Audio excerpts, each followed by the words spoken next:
All right. All right. We got Yes. Phil with the little chop and getting started.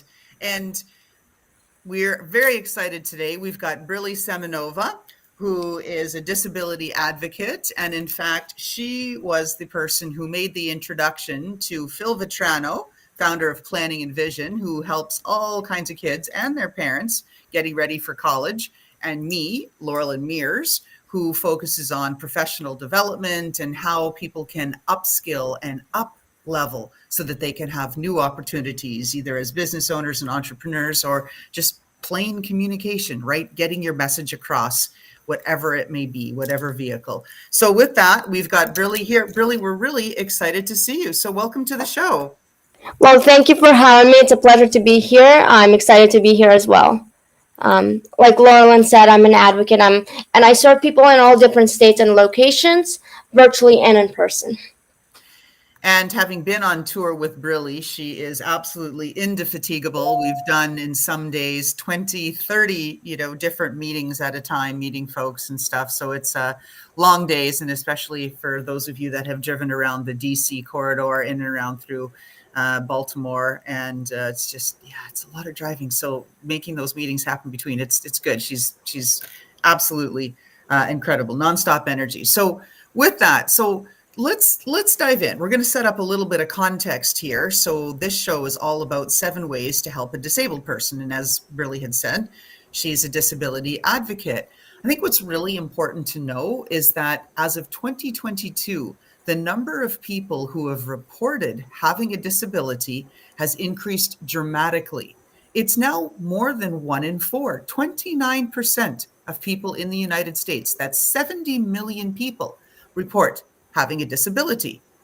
12% have mobility issues, 14% cognitive issues, challenges with the ability to live independently, 8% of adults, hearing 6%, vision 5%, and it goes on and on and on. And of course, as people age 75 and older, over half, well, just under half, I should say, 46% of those over 75 report having a disability, compared to 8% of adults under the age of 35. So we know this is really widespread, and it has an impact on their ability to earn as they go through life with and without having a disability.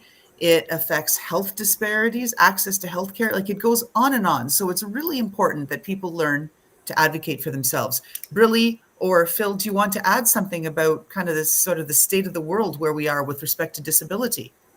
Yeah, so it's growing, so we should be ahead of this, and we've never been ahead of, servicing the special needs, and so it's hopefully a wake up call that we could ride this momentum of we're just going to expect that more people are going to need us, so let's continue building the infrastructure and support and advocate for the folks, not only now but for the future. So thanks for sharing those valuable stats, Laurelyn. Yes, like Phil was saying, I think with the pandemic and everything and the ways things are changing, individuals with disabilities are given more opportunities to explore themselves virtually that they were not able to do in the past. And let's talk about that, Brilly, to whatever extent you're comfortable. And I know you and I have had several discussions, and you have been open about publicly disclosing your experience and your walk with disability. I think it would be really important for our listeners to hear not only a little bit about that personal journey, again, to whatever extent you're comfortable sharing, but how you've worked so hard to overcome it and what you've done with respect to master's degrees and your efforts at Penn State. So maybe you could walk people through that before we get into the 7 ways to help a disabled person. Sure. So for me, and this applies to me, it could be different to someone else. But for me, when I hear the word no, it just doesn't exist in my way. I make it impossible. If I hear no, I will make it possible to go through the challenges that I have to go through to get to what I want, because I don't like to be judged by someone else's appearance or by someone else's experience. So I will find my own resources to help me demonstrate to those individuals that you can get the supports that you need if you push yourself a little bit harder to get what you need. Sometimes it's doing your own research. Sometimes it's being your own advocate. It could be different ways that you look at it, but don't take no as an answer. Yeah, you never do. With it, this we know. And do you want to share with folks what you've been able to achieve? Again, largely in part because of Penn State's accommodations, what they've done with their world campus and enabling you to really, thrive in a virtual environment. Can we talk about that for a moment? Sure. So, like Lauren was saying, I'm a grad student at Penn State University. When starting with Penn State, I was very on top of it, saying to them, this is what I need, this is how I need it. And it was a learning curve for them also, because they dealt with so many different students, visible and invisible disabilities. But I think from my perspective, they had never dealt with a student who used technology services all day long, 24/7, to communicate. And not only did I have to adapt to their needs, but they also had to adapt to my needs, where they had to provide me assignments in advance, so I can access it with the use of my technology, and also be comfortable when doing group work and assignments. And that was really amazing, because I like to move forward and do things ahead of time. And for someone with a physical disability, it's a hit and miss. I don't know how I'm going to feel the 5 minutes later or the next day. So I don't like to procrastinate. My thing is, I like to be motivated and doing it ahead of time, so people don't have to rely on me. Working with Penn State professors was an eye opener, because they were very flexible and understanding to what I needed. Yeah, they're wonderful. Having met several of them, they've just done incredible things and genuinely care about their students. It's not just another body in a classroom. It's been a fantastic experience as someone who's been a part of that and seen it happen firsthand. All right, so let's dive in. So, okay, so as you said, everybody has different abilities, different disabilities. Some things work for some people, they don't work for other people, but you're going to give it a whirl here and talk about the 7 ways to help a disabled person, things that have helped you. So, give us number 1. Well, number one, for me specifically, I appreciate the help, but I always look outside the box and I say, ask the person first, because you may think that you're helping them, but you're also not helping them with taking it away what they can and can't do. So always ask them beforehand, because they may have a method of how to teach you how to help them properly. Okay, so we've got tip 1 up there on the screen. Ask the person if they want help. Right? Now, what I've seen too, and I think this is just worth sharing, because Brilly and I have toured for over the year prior. We spent almost a month together through a number of different trips and things, going through Baltimore and DC, and you encounter everything from curbs that are, a foot high, that are really difficult to use. You can't in a walker, and I can't lift Brilly over the curb. So that was eye-opening, to encountering people. Remember that taxi driver who used language we won't use here and was beeping and like, speed it up, honey, move. And I'm like, I couldn't get Brilly out of the car any faster than I could and set up her system to walk and all of that. We've encountered people going in and out of our favorite Panera, where people are just really weirded out when they see a person with a disability and you've got a big walker system and a process by which you move. And people are like, ugh, right? And they're just like, they go out of the way, and they're like, yeah. They don't open the door. Yeah. Just get out of the way and just want to run ahead of you. Like, so we've seen it all. Yeah. That's because most of the times, people are not used to seeing individuals with disabilities in the community, visible or invisible. And that's what I'm saying. This is what I think is so key with your first tip here. Ask the people if they want help. Don't pretend they don't exist. Don't pretend that you're not seeing that 12-inch curb and their inability to get over it, right? I mean, use your eyeballs, people. Use your heart. Ask people. I need some help. How can I help you? What is the proper way for me to help you? Even though if it's a curb, you seen it, I could do the curb with assistance. Like I told you, I'm not going to go around on the ramp. I could just lift the walker with you standing behind me. So that works for me. I don't like to do the easy way. Well, I've seen that too. So then again, your second tip then I guess you're saying is like ask how, right? What's the best method Yeah. to help the person? Like, do Yeah. you want me to carry you over the curb, or like can I Yeah. get you down somewhere else where there's a Yeah. A ramp or something like that. Right, right. Yeah. Okay, what else have you got for us? What are some of your next tips here? The other tip would be is that when you're trying to help an individual with a disability, understanding that they could be not at your pace, so you have to understand that you have to go slower than your typical pace because it could get them to lose their balance if you're trying to hold them or hold them up. Okay. Especially when you're trying to do it in a rush.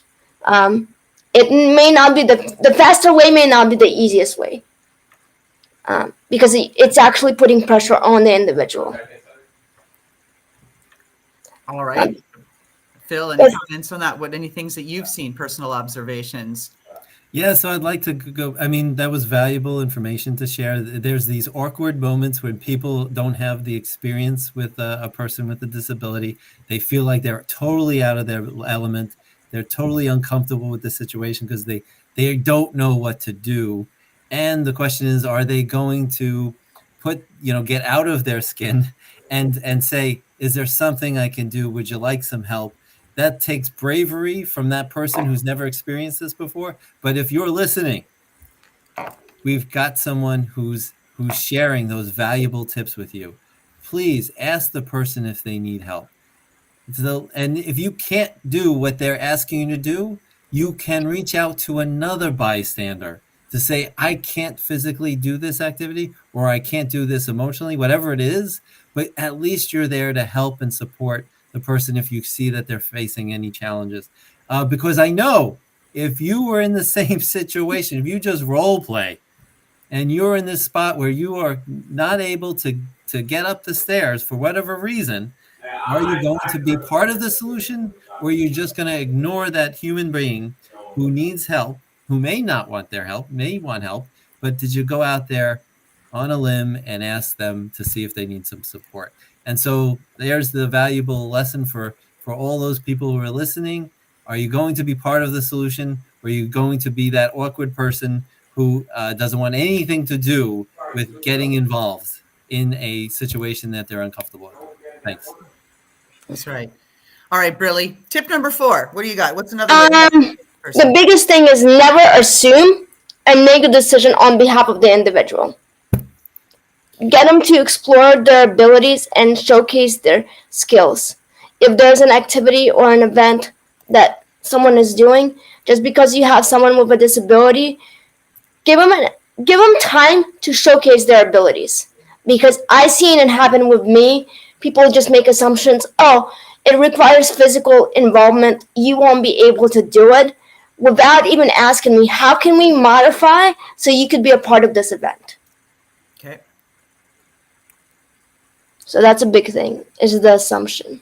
Yeah, that reminds me of what Kurt has done. Our friend Kurt Ruskoff, who has created a water skiing camp for people with unbelievable abilities that they didn't know that they had these abilities, and then they tried it, and it's quite unique and so inspiring for someone to be water skiing, which you would have assumed could never water ski.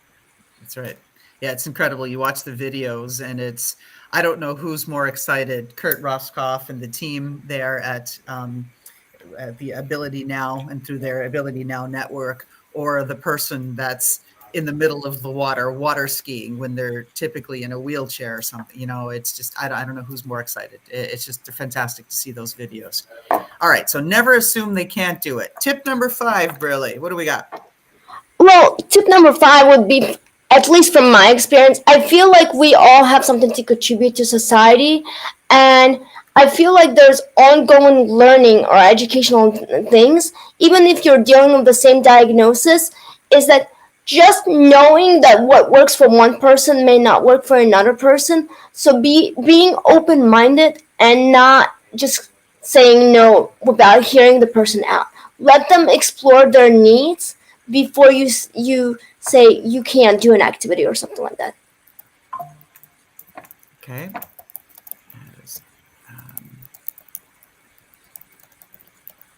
Okay, so here we go. So I've got like, well, being flexible, right?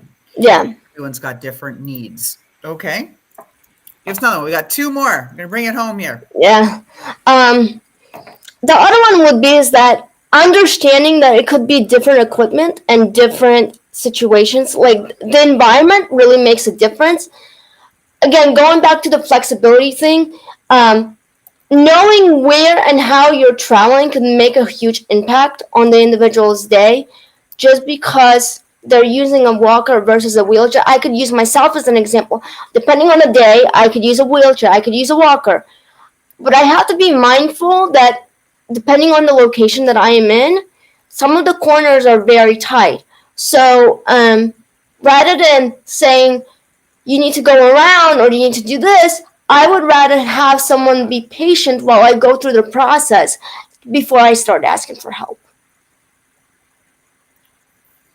And I think that's, again, just recognizing how everybody's different. Even with the same diagnosis, people are going to be impacted differently at different ages, different stages of their diagnosis, different abilities. Like I've seen you just absolutely, almost clamp down, right, because of negative weather effects. And when you have No.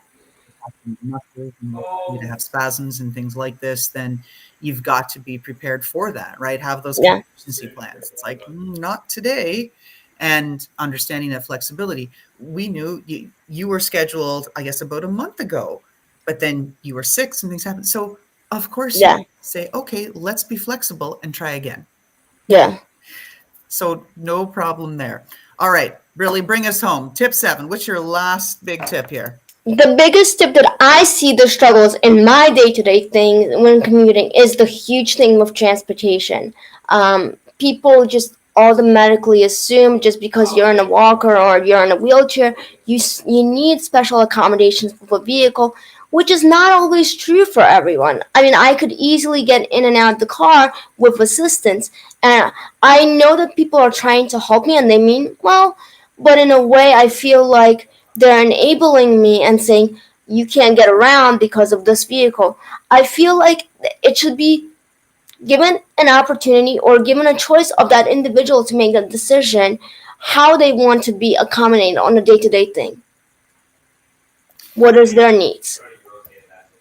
Well, what I'll see, and like the side I'll say it from, because I didn't quite really understand where you were going with that, but I'll say this: having ordered Ubers Yes. for Brilly on many, many occasions, that order the Uber confirms, and of course, with the order, I always state that person is disabled. Please proceed all the way down to the driveway to the front of the house, for a pickup or that, and then canceled. The Uber drivers just canceled. They don't want to deal with a disabled person. And right. And no one describes, and I certainly don't in the Uber, oh, she can do this, she can't do this, she'll be able to, don't worry about this. You just have to flag, is the person disabled and, need some assistance. And then that's it. People will cancel. And which is really shameful to see, because it just impacts Brilly's ability or others with disabilities to get around. And that also it negatively impacts timing. So we always start half an hour to 1 hour earlier than we expect to need to leave to allow for this moment. Yeah. And it just puts a negative effect on the individual's performance or someone else who's seeing you, even though they don't get to know you, but they automatically assume that this person is always late. Right. And then of course you have the other side where, I've seen firsthand as well, like just absolutely wonderful Uber drivers who have called me, hey, ma'am, Laura, how can I help her? What can I do? Give me some more input, some more advice. What can, and they go out of their way. Right. And it's just really nice to see. But I would say that 80% are not in that boat. Yeah. Yeah. And then just on the other side and thinking, if that person has a physical disability and they're driving the Uber, right? So there's a situation where they can't get out of the car and help Brilly. So there's that side, but there should be a better transportation process to support and streamline this process so that there's not confusion and or mismatches. with people and having all those cancellations, which is a sad state of affairs. So that's definitely should be looked upon, and we should be proactive in this world of a business to constantly think of the folks who may not have the capabilities. Absolutely. That's right. All right. So summing up what we've talked about here, we've talked about the growing, unfortunate trend of an increasing number of people that have a disability, registered disability here in the United States. Now it exceeds 1 in 4, regardless if that ability is a cognitive or physical or other one. This doesn't even account into people who are experiencing mental health challenges in those disabilities, which are impacting their quality of life. And that's a whole other number and topic for another day.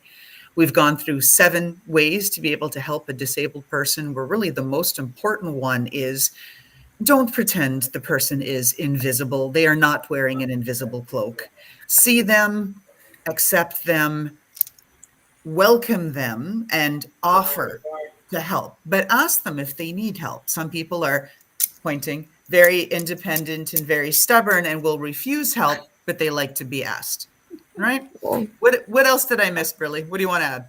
I think you covered it all. I hope that this little snippet will help some of the individuals. Again, it's not for every disability, but I think it's a start, and I hope to do more things in the future to bring more awareness to the community. Phil? Yes, exactly. Woohoo!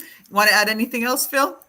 No, that was wonderful. Great service that you're providing, Brilly, to all those folks. And Laura Lynn, great job on this podcast. And I hope folks will rethink about, and your message was powerful, to be more on the helpful side than the ignoring and creating this invisible line of defense and just ignore. Thank you.